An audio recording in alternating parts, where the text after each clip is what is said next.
তো আলহামদুলিল্লাহ আমরা সুন্নাতের চর্চা করি। আল্লাহ রাসূল যেভাবে সালাত আদায় করেছেন আমরা ঠিক সেইভাবেই শিখতে চাই ইনশাআল্লাহ, ঠিক কি না? আল্লাহ যেন আমাদের কবুল করেন, আমিন।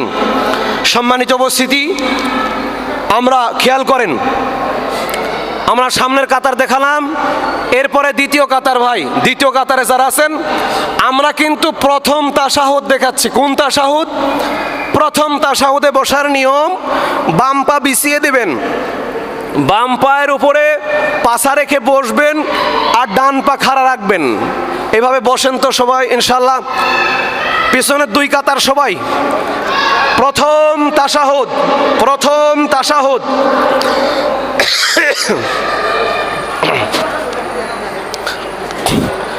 প্রথম তাশাহুদ, বসেন। হুজুর ওই দিক থেকে দেখেন, মহিউদ্দিন সাহেব। হ্যাঁ, প্রথম তাশাহুদ, প্রথম বৈঠক, প্রথম বৈঠক। দেখাই দিচ্ছি কিন্তু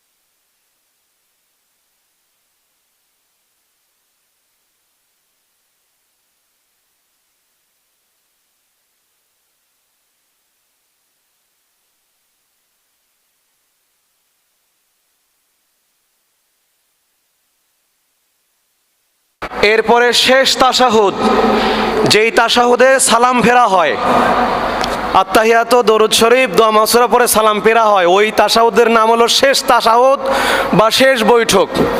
ওখানে একটা পরিভাষা আছে, বসা যে স্টাইলে বসতে হয় ওটাকে তাওয়াররুক বলা হয়। তাওয়াররুক কি? বাম পা ডান পা খাড়া করে বাম পা ডান পায়ের নিচ দিয়ে দিতে হয়, আর পাছা জমিনে রেখে বসতে হয়, আর হাত আঙ্গুল নাড়ানো ওই আগের পদ্ধতি, সব ঠিক আছে, শুধু বসার পদ্ধতিটা একটু ভিন্ন হবে। কোন বৈঠকে? যে বৈঠকে আমরা সালাম ফিরব, ওই বৈঠকে বসার এই পদ্ধতিকে বলা হয় তাওয়াররুক। এখন সামনের কাতারে যারা আছেন একটু বসেন মেহরবানি করে। সামনের কাতার, বাম পা ডান পায়ের ভিতর দিয়ে দিবেন, ডান পা খাড়া করে, আর পাছা জমিনে থাকবে, মানে নিতম্ব জমিনে থাকবে, আর বাম পা ডান পায়ের নিচ দিয়ে চালাই দেবেন, ঠিক আছে ইনশাল্লাহ। জোহর, আসর, মাগরিব, এশা, এই 4 ওয়াক্তে কয় বৈঠক আছে? 2টা আছে। এই শেষ বৈঠকে আমরা কিভাবে বসবো? ডান পা খাড়া করে বাম পা ভিতরে দিয়া নিতম্ব পাছা মাটিতে দিয়ে বসতে হবে। সামনের কাতার একটু সোজা হয়ে সুন্দর করে বসেন, আমরা একটু দেখি। আর পিছনে যারা আছেন তারা সামনের কাতারের ভাইদেরকে একটু ফলো করেন।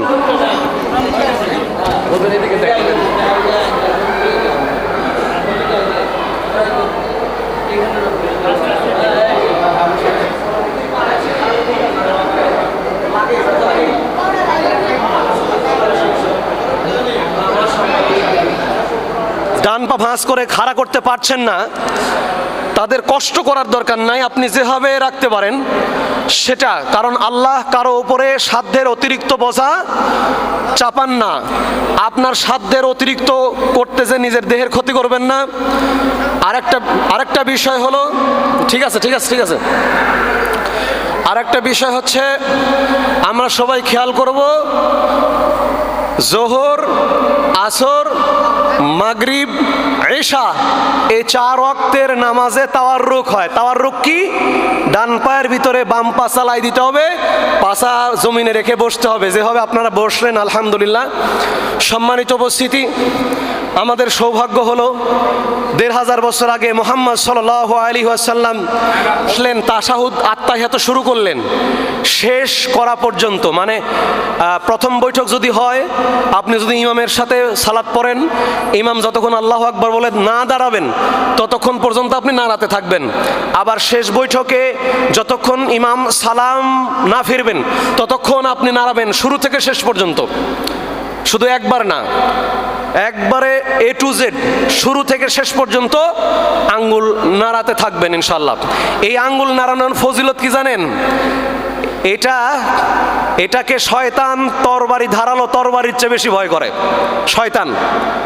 মানে এইটাকে হাদিসে আসছে, অন্য আরেক বর্ণনা আসছে লোহার দণ্ডের চেয়ে বেশি ভয় করে।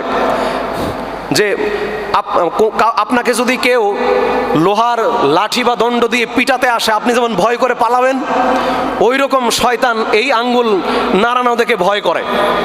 তার মানে এটা খুবই গুরুত্বপূর্ণ। সম্মানিত উপস্থিতি, আমরা ১৫০০ বছর পরে এসে আমাদের সৌভাগ্য হলো আল্লাহ রাসূলের সালাত কেমন, এর বাস্তব প্রতিচ্ছবি আমাদের সামনে এখন ভাসতেছে। আল্লাহ রাসূল কিভাবে সালাত আদায় করতেন।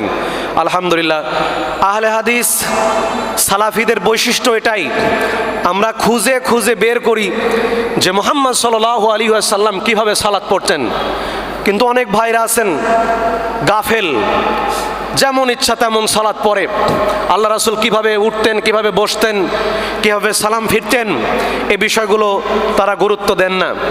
তাদের জন্য দোয়া করি এবং আমরা এটা গর্বের সাথে বলি, আমরা প্রিয় নবীর উম্মত এবং রাসূলুল্লাহ সাল্লাল্লাহু আলাইহি ওয়াসাল্লামের একটা হাদিস আমরা স্মরণ করে এই সুন্নাহগুলো মহব্বতের সাথে আদায় করার চেষ্টা করি।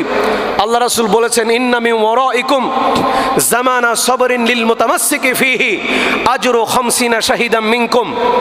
আল্লাহ নবী বললেন যে এমন জামানা, যে জামানায় এমন একটা সুন্নাহ, মনে করেন যে সুন্নাতের আমল ব্যাপক প্রচলিত না, মানুষের কাছে ব্যাপক প্রচলিত না। যেমন আমরা যে পদ্ধতি আজকে শিখালাম, এটা আহলুল হাদিসের ভিতরে ছাড়া বাংলাদেশে হানাফি ভাইরা যে কোটি কোটি আছে তাদের ভিতরে এটা অজানা। এই সুন্নাহগুলো তাদের কাছে অপরিচিত।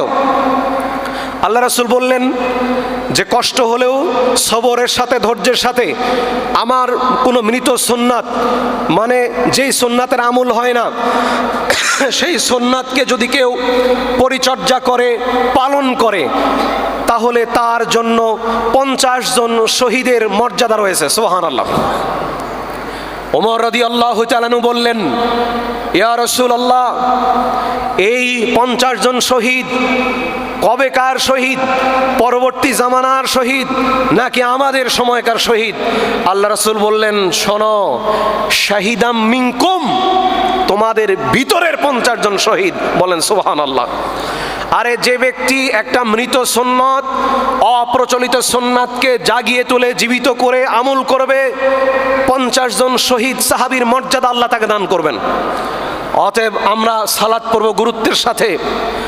দুঃখের বিষয়, আমাদের অনেক ভাই আসরের সালাত পড়েছেন, তাদের সবার সালাত কি সহি? যারা চলে গেছেন, গুরুত্ব দেন নাই, চলে গেছেন, ভাইদের জন্য দোয়া করি, তারাও যেন এভাবে শেখার সুযোগ পান।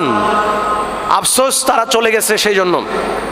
সম্মানিত ভাইরা, আল্লাহ রাসূল সাল্লাল্লাহু আলাইহি ওয়াসাল্লামের সুন্নাতের পরিপূর্ণ ইত্তেবা, অনুসরণ করাই হচ্ছে আল্লাহ রাসূলকে ভালোবাসা।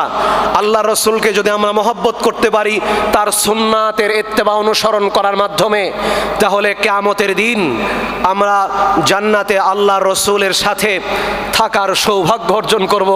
আল্লাহ যেন তৌফিক দান করেন, বলি আল্লাহুম্মা আমিন। সম্মানিত উপস্থিতি, শেষ 1 মিনিট কথা। আমরা যখন জামাতে সালাত আদায় করব, এর আগেও বলেছি ইমামের আগে কোনো কাজ করা যাবে না। ওই যে তাশাহুদে যে আপনি বসে থাকলেন, তাশাহুদ পড়লেন, ইমাম সালাম ফেরবে, ডান দিকে বাম দিকে সবচেয়ে বিশুদ্ধ ফতোয়া হলো ইমাম 2 দিকে সালাম সম্পন্ন করবে, তারপরে মুসল্লি শুরু করবে। এইটা মেনটেন করতে পারলে আর ইমামের সাথে সাথে বা ইমামের আগে আগে হওয়ার আশঙ্কা নাই। এই বিষয়গুলো খেয়াল রাখবেন। রুকুতে, সাজদায়, সকল ক্ষেত্রে ইমামের পিছনে পিছনে, ইমামের সাথে সাথে করার চেষ্টা করবেন না, ইমামের আগে আগেও নয়। যদি এগুলো করেন, ইমামের আগে আগে যদি পদক্ষেপ গ্রহণ করেন। আল্লাহ রাসূল বলেছেন কিয়ামতের মাঠে ওই ব্যক্তি, ওই নামাজি ব্যক্তির চেহারা এই গর্দান থেকে মাথা পর্যন্ত গাধার আকৃতি করে দেওয়া হবে, আর গর্দান থেকে নিচের দিকে ও মানুষের আকৃতি হবে। তার মানে কতটা বিশ্রী বিভৎস চেহারা হবে। একজন 5 ওয়াক্ত সালাত আদায়কারী, সে যুগ যুগ থেকে 5 ওয়াক্ত সালাত পড়েছে ঠিকই, কিন্তু ইমামের সাথে অনুসরণ করতে গিয়ে এই ভুলগুলো করেছে, তার সালাত কবুল হয়নি বিধায় এই নামাজি মুসল্লিকে কিয়ামতের মাঠে তার চেহারা বানিয়ে দেবেন গাধার চেহারা, নিচের ধর হবে মানুষের। তার মানে সে জান্নাতে যাবে না, ওই ব্যক্তি জাহান্নামে যাবে। হুযায়ফা রাদিয়াল্লাহু তাআলা আনহু ইয়ামান সফর করে এক ব্যক্তিকে নামাজ পড়তে দেখে অপেক্ষা করলেন। লোকটার নামাজ শেষ হয়ে যাওয়ার পরে জিজ্ঞেস করলেন, ভাই এভাবে তুমি কতদিন পর্যন্ত সালাত আদায় করো? লোকটা বললেন, আমি 40 বছর থেকে এভাবে সালাত পড়তেছি। তিনি বললেন, আল্লাহর কসম করে বলি, তুমি 40 বছর যদি এইভাবে সালাত পড়ে থাকো, আল্লাহর রাসূল যেভাবে সালাত পড়েছেন ওইভাবে তোমার সালাত হয় নাই।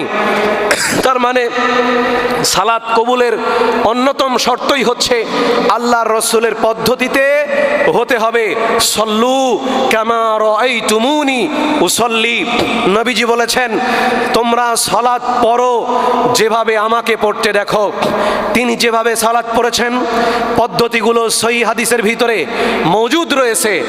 আমরা আমাদের অসচেতনতা, আমাদের গাফলতি, আমাদের হীনমন্যতার কারণে আমরা সেগুলো জানতে পারি না, প্র্যাকটিস করতে পারি না। আমাদের দুনিয়ার সব কিছু আমরা সুন্দর করতে চাই। কারখানা কাপড় কেমনে ভালো করে বানানো যায়, দোকানপাট কেমনে সাজানো যায়, আমার ঘরটা কিভাবে ফার্নিচার সেট করলে ভালো লাগবে, আমার বাড়িটা কোন টাইলস ব্যবহার করলে সুন্দর লাগবে, দুনিয়ার সব বুঝ আমাদের আছে। কিন্তু কিভাবে সালাত পড়লে আমার সালাত শুদ্ধ হবে, কিভাবে সালাত পড়লে আমার রব খুশি হবেন, এই চেতনা আমাদের ভিতরে নাই, আছে নাই। অথচ দুনিয়ার সবচেয়ে গুরুত্বপূর্ণ কাজ হলো 5 ওয়াক্ত সালাত রাসূলের পদ্ধতিতে আদায় করা। আমরা এই গুরুত্ব বুঝলাম না। আল্লাহ যেন আমাদের বুঝার তৌফিক দান করেন, বলি আল্লাহুম্মা আমিন। প্রিয় ভাইরা, আজকে আমরা মোটামুটি একটা পর্যায় পর্যন্ত গেছি। আগামী জুমায় আমরা চেষ্টা করব ওযু কেমনে করতে হয়, নাকি ওযুর ভিতরে ভুলভ্রান্তি আছে না? ওযুটাও দেখানো দরকার। ওযু আমরা ইনশাল্লাহ দেখানোর চেষ্টা করব। আগামী জুমায় আপনারা উপস্থিত থাকার চেষ্টা করবেন। আমরা চেষ্টা করব, আল্লাহ যতদিন বাঁচিয়ে রাখেন আমাদেরকে, প্রত্যেক জুমায় আল্লাহ যতদিন আমাকে রাখেন এখানে, আর আপনারা যতদিন আল্লাহ বাঁচায় রাখেন আপনাদেরকে, চেষ্টা করব প্রত্যেক জুমায়, কোনো জুমায় সালাতের হতে পারে, কোনো জুমায় ওযুর ক্ষেত্রে হতে পারে, কোনো জুমায় অন্য অন্য ইবাদতের ট্রেনিং হতে পারে। আমরা এভাবে চালাবো ইনশাআল্লাহ। আল্লাহ তৌফিক দান করুন, বলি আমিন।